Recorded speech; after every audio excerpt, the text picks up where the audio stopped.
Alright, what is up, everybody? We are back with another edition of Everyday Hoops.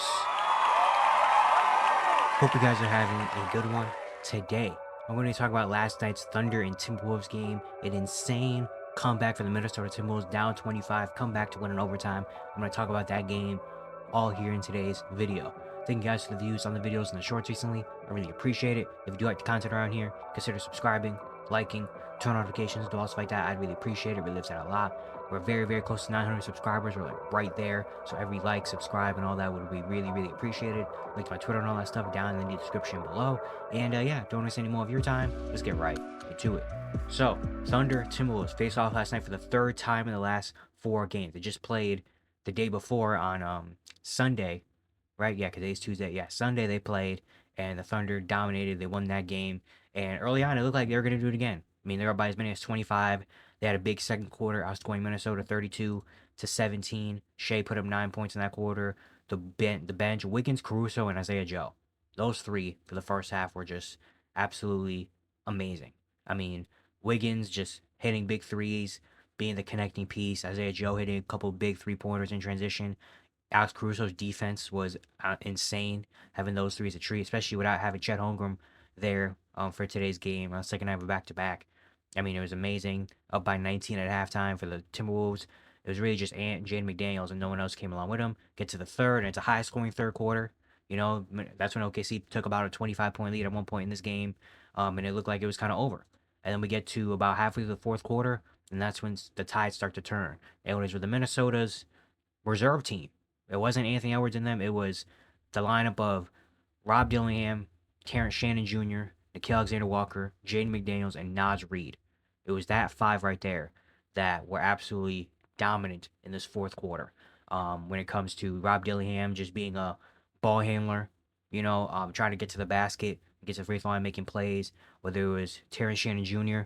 driving, getting to the rim, getting to the free throw line, rebounding the ball. He had 11 and 6 in that quarter. Nickeil Alexander-Walker, it was him making plays on the defensive end, doing a great job on Shea and them, hitting a couple shots. Naz Reid hitting a couple big shots in the paint, and then Jaden McDaniels hitting, like, attacking, driving to the rim. I mean, the Timberwolves only took 2 threes in this quarter. They only took 2 threes. Ant took a 3 early in the quarter, and Naz Reid hit a 3. They're 1 for 2. They were 14 for 14 from the free throw line in the fourth quarter in general. In the fourth quarter alone, 14 for 14 from the free throw line. Everybody, except Naz Reid, who played in that corner, got to the free throw line, and they were just putting pressure on OKC. Again, getting to the free throw line, playing really good defense. OKC shot started to miss. I mean, OKC shot 2 for 15 in the fourth quarter from 3.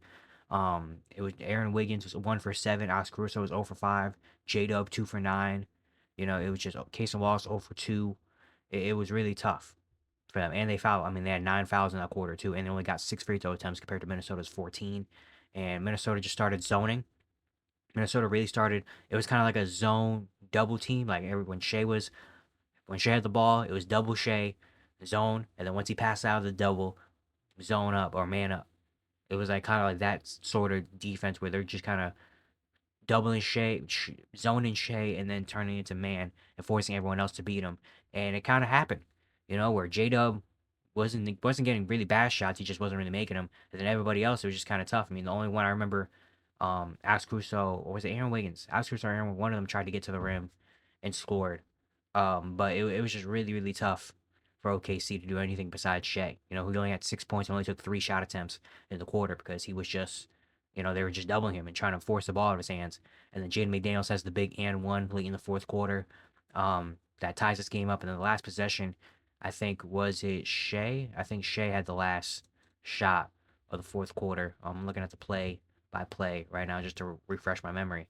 And yeah, it was Shea trying to get to the rim, trying to maybe draw a foul, misses it, and then Nickeil gets a decent shot. I guess it was a floater. He could have had Terrence Shannon. If he would have found Terrence Shannon had a wide open jumper that maybe could have won the game, but didn't. And we had to go in overtime, come back from down 25.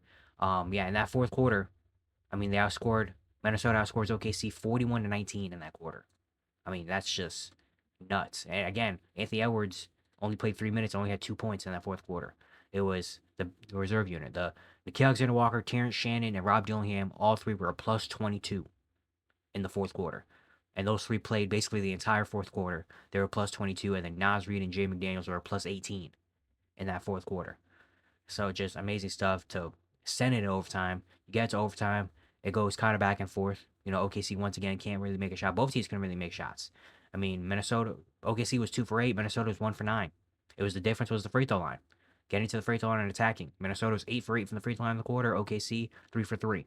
So getting 5 more attempts at free throws, just making things easier. Nikhil hit a big shot, hit a couple free throws. Now it's Reed hit 4 free throws. Jamie McDaniels got to the free throw line twice, and really it was just Minnesota's defense once again. Minnesota calling up on their defense.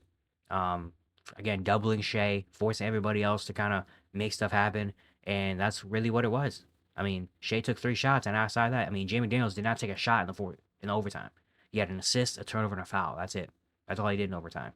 And everyone else, Casey Wallace 0 for 1, Ludor 0 for 1, Aaron Wiggins 0 for 1, Jalen Williams, the other one 0 for 1, Caruso did hit a layup. Um, and yeah, it was really just OKC's lack of a secondary guy to get a bucket. And Minnesota was saying, you know what, for them to beat us, Case and Wallace are gonna have to beat us. Aaron Wiggins, Alex Caruso, y'all are gonna have to beat us. Not with catch and shoot, but y'all are gonna have to get a bucket on us. And it worked. It didn't happen. And then you get to the last kind of possession of the game. Shea gets the last shot. He tries to go to the rim. Anthony Edwards comes over with the block. After early before he airballed the 3-pointer. But Nasri picked it up and got fouled, got to 2 free throws. Then he comes down and he gets a huge block on Shea in the layup. And I loved it. Loved it. That's what you want for your star player. He was having a tough game. He was basically benched in the fourth quarter, only came in because of foul trouble in overtime. Came in, missed a 3, but then come up with a huge block on that end. They get 2 free throws and they come down. Shea tries to get a quick 3 off, maybe draw a foul, doesn't work, gets tipped around, and the time expires, and Minnesota comes back and win this game. But just an amazing effort from the Timberwolves, honestly, at the end of the day. Amazing effort. I mean, down 25 against a team like OKC, you probably could just hang your hat and be like, you know what? Hey, we lost this one. Just got to come back next game even stronger. But again, the unit of Rob Dillingham, Terrence Shannon, NAW, McDaniels, and Nas Reed. Those 5 came out and absolutely balled out. I mean, final game stats, Nikhil Alexander-Walker gave you 21, 5, and 3. He was a plus 23 off the bench. Rob Dillingham was 12, 4, and 5. It was a plus 19. Terrence Shannon was very impressive in this game, 17 and 10 rebounds. It was a plus 12 in this game. Those 3 really brought a lot of energy. Jaden McDaniels is the leading scorer in this game with 27, 10, and 4 on 9 for 16 shooting, 9 for 9 for the free throw line, didn't attempt a 3. He's been very good over the last couple of games. With no Julius Randle, no Rudy Gobert, Mike Conley kind of in and out. He played 14 minutes today. He's kind of been the second guy besides Anthony Edwards. It really has been Anthony Edwards was dropping 38, 40-point games by himself, basically, with a little bit of help from like Nas Reed, Nikhil hitting shots here and there. But Jaden McDaniels has really improved and has been the secondary scorer, being able to put the ball on the floor a lot more. Not just being a catch and shoot guy and getting in when he fits in. Like he's been, give me the ball, let me go get a bucket and get to the free throw line. And this is kind of the thing that we've been waiting for Jaden McDaniels for a couple years. A couple years ago, he showed a lot of this talent on the offensive end, which is why he got a big contract. In the last couple years, he's just kind of been like deferred to like a catch and shoot corner 3 type of guy. We know he has offensive potential and capability. He just didn't really show it. And now he's showing it right now. And it was on full display yesterday, and it was awesome to see. So you love that. And then Nas doing his thing, 22 and 11, even though he did not shoot super well from the field, got to the free throw line and made big plays when it mattered. They even got Jalen Clark in there as a starter, who tried to do his best he could on Shea. Shea was honestly cooking him the last 2 days, but I mean, who doesn't Shea cook? You know what I mean? But yeah, for OKC, tough one to lose. I mean, again, you're up 25. You don't lose. You don't want to lose that game, especially if you're OKC. I think this is the first like overtime game of the season that they played in. And yeah, I mean, J-Dub had a tough shooting night, 10 for 23, especially when it came to the fourth quarter overtime. He really struggled. The rest of the team kind of struggled. Isaiah Hartenstein left this game early. He only played in 15 minutes in this game. Aaron Wiggins, again, Isaiah Joe, Caruso, those had a really good first 3 quarters, but came down to the fourth, they just couldn't really make stuff happen, you know? And really, like I guess OKC is a team that doesn't really have too many flaws. I guess maybe the one flaw you could say showed in that game was, well, for one, size. Even though Minnesota's not a big team either, especially when you don't have Rudy Gobert on the court. But Minnesota definitely got a lot of rebounds and were gritty and, got a lot of, did a lot of things in the paint. But also the kind of lack of, their offense is basically built around SGA. It's built around Shea going one-on-one, And if he gets doubled or anything like that, we have options to kick out to the guys like Lou Dort, to Casey Wallace, to Aaron Wiggins, to Isaiah Joe, to them. You also do have J Dub, who is a 20-point scorer, you know, but the offense is mainly built around Shea going one on one and surveying and doing his thing, or maybe J Dub going one on one and doing his thing. Then also count that where you don't have Isaiah Hartenstein on the court, who also creates a lot of offense, with dribble handoffs and is a really good passer for a big man that really struggles.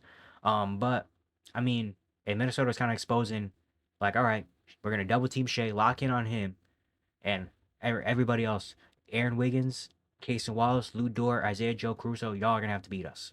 Y'all are gonna have to hit shots, and we're living with Aaron Wiggins going one on one. We're living with Alex Caruso trying to get drive. We're living with Casey Wallace trying to go one on one. We're living with Lou Dort trying to go one on one and beat us. Like if they hit shots, they hit shots. But we're living with that. But honestly, it shouldn't be too serious because once again, J Dub had a tough shooting night.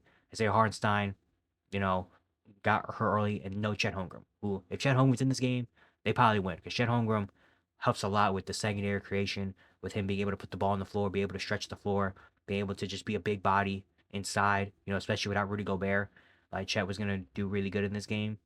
So is it a big problem for OKC? No. Do I think they're not the favorite anymore? Like, no, they're still the favorite to come out the West. They're still arguably the best team in the NBA. Like, I don't think this really changed anything I see about OKC. It's just, no team is perfect. No team is really perfect. And OKC showed that, they're not perfect. But it's okay. But for Minnesota, a really gutsy win, shorthanded, second night of a back-to-back, down 25 in the third, and you come back and find a way to beat the best team in the Western Conference. I mean, that's just got to give your hand and applause to that. Minnesota's been very interesting. They have one of the easier schedules left in the Western Conference. They're stuck around that play-in, kind of mix of 7 and 8, trying to sneak up, trying to sneak out of that to get to the top 6. Get out of the play-in. They have been kind of up and down. They have a lot of injury problems right now. Julius Randle's missed some time. Rudy Gobert's missed some time. DiVincenzo's missed some time. It looks like those guys might be coming back pretty soon. So hopefully they can get a healthy stretch run for the last month of the season to maybe try to climb and catch the Clippers and the Lakers and the Rockets and those teams like that. But yeah, a very exciting game. A game that, again, you thought once through 3 quarters, you thought, okay, I can turn this off. And then all of a sudden you look up and it's a 7-point game. You're like, oh, wait, hold on. And they come back to win. Like, come back to win that game in OKC, too, in Oklahoma City. Like, that's just, without Anthony Edwards, basically, like, that's just an insane work. Shout out to the guys. Shout out to Minnesota. They did a fantastic job in this game. But yeah, it's gonna be it for today. Hope you guys enjoyed. Once again, if you enjoyed the content around here, consider subscribing, liking, turn notifications, doing all stuff like that. I'd really appreciate it a whole lot. And yeah, I'll see you guys tomorrow.